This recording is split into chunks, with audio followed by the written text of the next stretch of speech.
ပဇွန်ဆက်မာလာလေးဘယ်လိုလုပ်မလဲဆိုတာကျမနဲ့တူကြည့်လိုက်ကြရအောင်နော်။ပါဝင်တဲ့ပစ္စည်းချို့ကိုတော့ယူနစ်ဖြုတ်ဖို့အတွက်စားလို့အဆင်ပြေတဲ့အနေအထားလေးနဲ့လှိဖြတ်ထားပါမယ်။ပဇွန်ဆက်မာလာလေးထဲမှာတော့လေကျမကတခွားသီးလေးကိုလည်းထည့်ထားပါတယ်။တခွားသီးတွေကိုမာလာရတာလေးတွေဝင်စေခြင်းတဲ့အတွက်တေချာလေးထုပြီးတော့လှီးထားပါတယ်။မာလာနဲ့ပတ်သက်တဲ့ဟင်းလျာမျိုးစုံကိုကြိုက်နဲ့တက်ပါတယ်။အဲ့ဒီအတွက်မကြ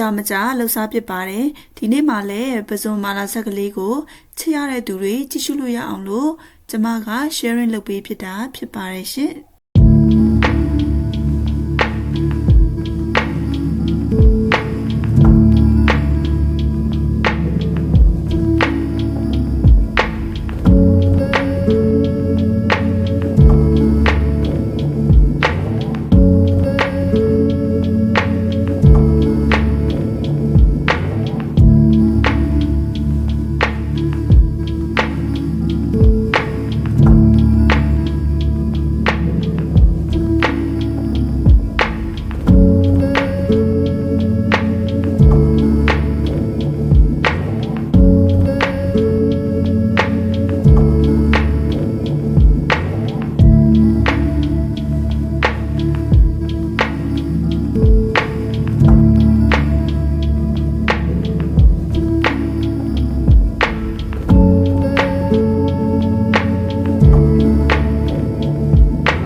ဒီနေ့လုပ်ပြတဲ့ပဇွန်ဆက်မာလာလေးအတိုင်းဘဲဆက်မာလာကျက်ဆက်မာလာလေးတို့ကိုလည်းလှူစားလို့ရပါတယ်ကျမရဲ့ channel လေးကိုအမြဲတမ်းကြည့်ရှုအားပေးနေတဲ့အရောက်ချင်းစီတိုင်းကိုကျေးဇူးအများကြီးတင်ပါတယ်ရှင်ကျမကတော့ပဇွန်ဆက်မာလာလေးကိုစားရင်ဒီကနေ့ vlog လေးကိုဒီလောက်နဲ့ပဲဆုံးသက်လိုက်ပါတယ်